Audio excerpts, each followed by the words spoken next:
Good afternoon and welcome. Well, this week it's been rather long and sometimes rather intense here at the church with the work here. We've had to curtail our non-member benevolence for a while because of so many who have needed help earlier this summer, and we just don't have the funds in the budget for now. So I've had to explain to many over the past couple of weeks that we just couldn't provide them with help with a utility or put gas into their vehicle. Sometimes the conversations were relatively short, but then sometimes that person wanted to talk anyway, knowing that we couldn't help them. They wanted to tell their story to someone who would listen, and so we put aside what we were working on and we just listened, asking pertinent questions at times to just help fill in the gaps. Now, additionally, we're working with a couple of women, one of whom is a member and one who knows several in the congregation from past encounters. Each of these women has sustained deep trauma. Each has endured extreme emotional and mental pain, and sometimes physical pain. Yet the ways we can help are very limited because we're not mental health professionals. We are not counselors. We don't operate safe houses or provide long-term child care. As I've told you before, but I'll say it again, we can't do everything, but we can do something. We do what we can with the resources we've been given. And one of those resources that we have is lots of time. We can listen. We can pray. We can validate their humanness, treating them with dignity and with respect. And we've done all of that with these women and others multiple times over. Trauma doesn't disappear overnight. It's a long, slow, bumpy, and sometimes scary road to take. Yet these two women and countless others that we have no knowledge of really are traveling that road in some way, shape, or form. Their courage and their strength are incredible.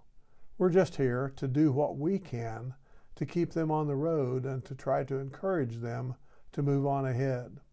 They are the ones having to do the heavy lifting.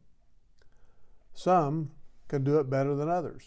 Some fall off the road and they have to find their way back. Some stop in the middle of the road, frozen in fear or doubt. Others are the encouragers, encouraging themselves even as they continue to encourage others on the road to recovery. Most of them, by far, are women. I have no doubt that men have much the same issues. However, they seem to be more reluctant to both admit it and also seek the help that they need. And I think, and I'm giving my opinion now, I think it is at least some of these men who refuse to get the help that they need, who then traumatize or further traumatize a woman already suffering trauma by abusing, neglecting, or physically harming that woman in some way. Well, on a more positive note, tomorrow's Friday. I normally don't work at the office on Fridays, and tomorrow is no exception.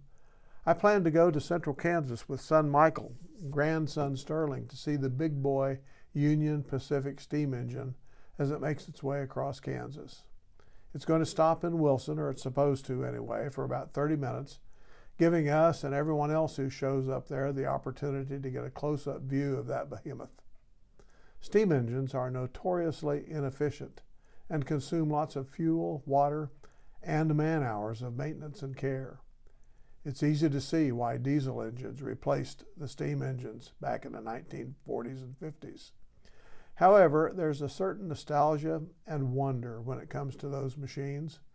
Their sheer size, noise, and power are a sight to behold and experience. Especially for those of us who remember steam engines on daily runs pulling trains of cars, it's a time of remembering and appreciating the day. The big boy is the largest steam engine in the world, I believe, that is operational, and that's what's going to show up in Wilson, Kansas tomorrow.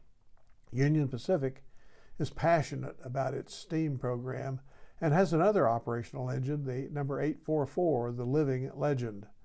Considered the fastest steam locomotive in the world, it was delivered to the UP in 1944 and has never been retired from service.